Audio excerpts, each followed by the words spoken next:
Welcome, my two remaining viewers, to another episode of the Variety Pack. Anyways, let's begin.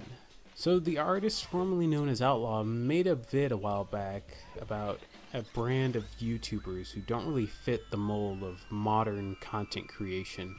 Instead of having high production values, charisma, and a hook that creates a parasocial relationship with the audience to make them feel like a close friend, they usually produce simple, low effort, and low budget content that's easy to consume without much mental effort, but is still entertaining. And in a way you can kind of consider me in this community, but that's neither here nor there. What I do know is that Angry Luigi delivers in this regard when it comes to his videos. They aren't particularly good or insightful, but I ended up binge watching all of his vids anyway. One of my favorites would have to be his Jet Grind radio review.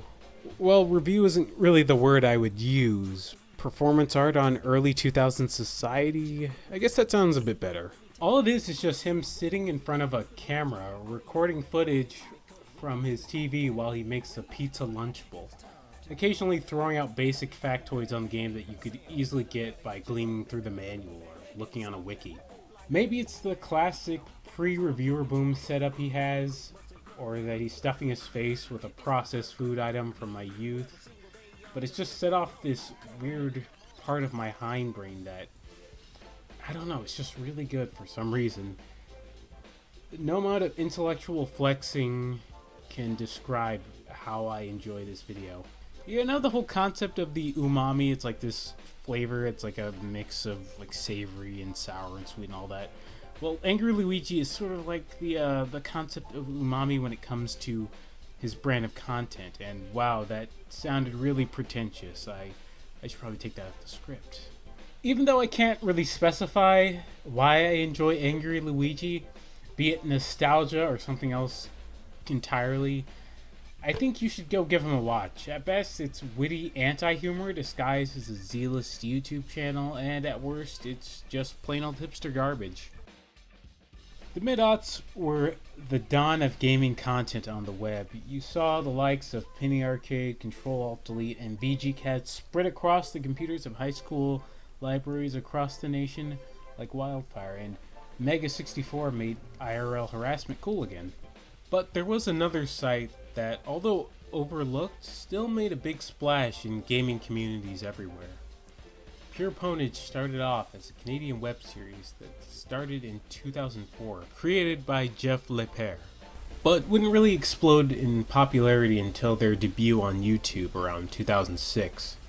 The show focused on the life of a pro gamer by the name of Jeremy and his daily life. And I gotta say, this show is just unapologetically early 2000s, that its use of leet speak and gamer lingo, it can be a little bit grating at times, but it's clearly an ironic jab at the overall culture. You know, sometimes people ask me, you know, like, what's your religion and stuff? And I'm like, you know, it's like RTS.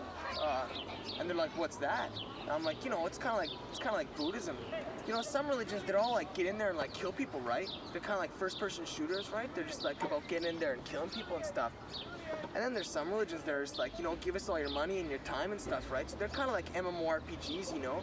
Not much there, just like lots of money. And, you know, I just think Buddhism, it's kind of like sit back and think a lot, right? So I'd say I'm a Buddhist. Yeah, I'm a Buddhist. One of my favorite characters in the show is the cameraman. He has these little back and forths with Jeremy about his camera work, and I was trying to make this into a professional production. But the real reason why I think everyone remembers this show is one character. To play with people, huh? This fun. I can dance all day. I can dance all day. So try to hit me. Come on, try.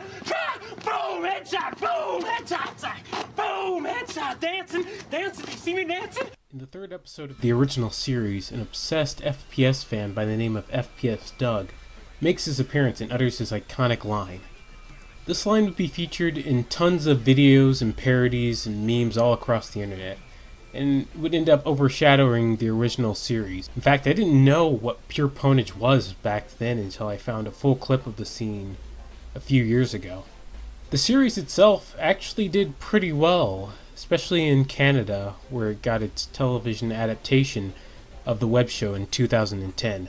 In 2012, a crowdfunding campaign was announced for the Pure Pwnage movie. before finally releasing in 2016. Now, I can't really say much about the movie itself because I haven't seen it, but from what I've heard, a lot of fans say it's pretty decent, although some fans say that it felt more or less like another product harping off of geek culture. And that was pure pwnage. You know, from what little I watched, it seemed like a really fun throwback to a more simpler time in gaming. Regardless if you're religious or not, Christianity and religion has had an interesting history on the internet. From the end times date setters to people posting angel sightings, it's proof that the internet isn't necessarily when religion goes to die, but rather it just goes through this weird meme metamorphosis. And in 2008, a Roman Catholic ska band from the 70s named Songseed gained immense popularity when a recording of them was played on a religious TV show by the name of The Fifth Estate. It soon spread like wildfire, mainly thanks to being featured on a review blog by the name of The Dugsploitation. The song itself was cheesy with its upbeat tone and vaguely homoerotic lyrics like comparing Jesus to a Mountie who always gets his man. But I have to give him some props for trying to make something sincere, especially in a time where anything that isn't sprinkled with a dash of irony is considered cringe online.